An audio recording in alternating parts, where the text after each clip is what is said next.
जम्मू कश्मीर के पहलगाम में जिस बेदर्दी से गोलीबारी कर मासूम पर्यटकों की जान ले ली गई थी, उसे लेकर पूरे देश में प्रचंड विरोध देखने मिल रहा है। तब ये खबर दाहोद से सामने आ रही है, जहां पर आज बंद का ऐलान दिया गया है। दरअसल दाहोद में हिंदू महासभा की ओर से बंद का ऐलान दिया गया है, जिसके मद्देनजर दाहोद के जो बाजार है वो संपूर्ण तौर पर बंद दिखाई पड़ रहे हैं। आतंकवाद के खिलाफ इस वक्त पूरा देश एकजुट हुआ है। तब दाहोद में भी इन आतंकियों के खिलाफ विरोध जताते हुए व्यापारी एसोसिएशन की ओर से बाजार बंद रखे गए हैं और साथ ही आतंकवादियों पर सख्त सजा सुनाने की, उन पर सख्त कार्रवाई करने की मांग हर कोई साझा कर रहा है। કાશ્મીરના પહલગામમાં જે નરસંહાર થયો છે, જે ઇસ્લામિક આતંકવાદીઓ દ્વારા જે નરસંહાર કરવામાં આવ્યો છે, તેના સંદર્ભમાં આજે હિન્દુ મહાસભા દ્વારા દાહોદ નગરનું બંધનું એલાન કરવામાં આવ્યું હતું।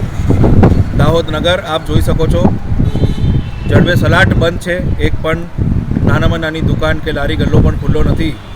તે બદલ જે સાથ સહકાર આપ્યો છે એ બદલ સમસ્ત દાહોદ નગરના નગરજનોનો અમે ખૂબ ખૂબ આભાર માનીએ છીએ।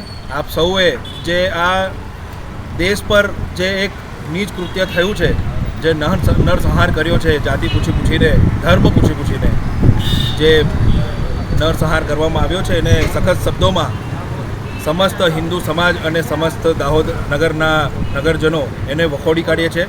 हमसे जुड़े रहने के लिए हमारे YouTube चैनल को सब्सक्राइब करें और नई वीडियो की नोटिफिकेशन के लिए बेल आइकॉन को दबाएं।